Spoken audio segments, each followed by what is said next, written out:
အခုကျွန်တော်မျှဝေချင်တာကတော့ကျွန်တော်တစ်ခါမှလည်း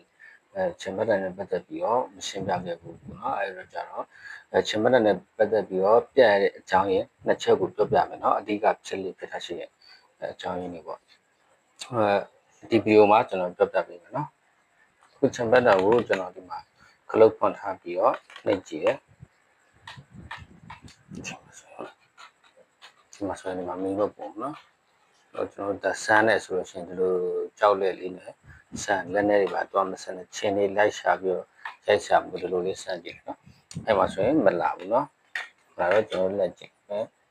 ဒီမှာဆိုရင်ချင်းပတ်တဲ့တက်ခဲလို့ခေါ်တယ်နော်သူ့ရဲ့ပိုးကဖိုးဖို့ရှိတယ်ကျွန်တော်ဒါလေးကိုမီတာတစ်တိုင်းကြည့်ပါ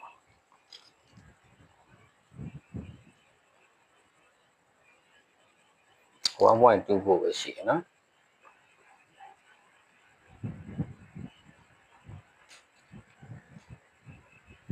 အဲ့တော့ကျွန်တော်တက်ခဲအတစ်တစ်လုံးနဲ့ကျွန်တော်ပြန်ပြီးတော့အစားထိုးမ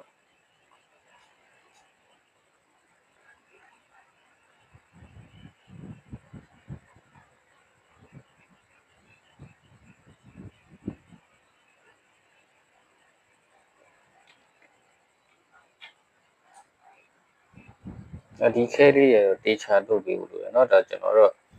ဗီဒီယိုရိုက်တာဖြစ်တဲ့အတွက်ကြောင့်အမြန်ပဲတို့ပြပြီ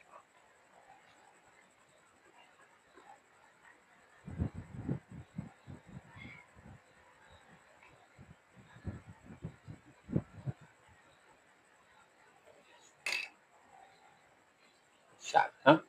အဲ့ဆိုတော့ကျွန်တော်ပြန်ဆန်းကြည့်မယ်မီးလင်းလာပြီနော်မီးလေးလင်းလာပြီကျွန်တော်ပြီးလို့ရှိရင်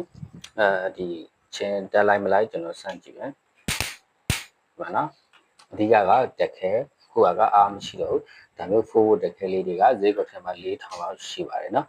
ပြီးလို့ရှိရင်နောက်တစ်ခုကဘာကြောင့်ခဏခဏပြတ်ရတယ်လဲဆိုလို့ရှိရင်ဒီစကားလေးတွေကနော်အလဲကောင်စကားလေးနဲ့ဒီအပြင်ဘက်မှာ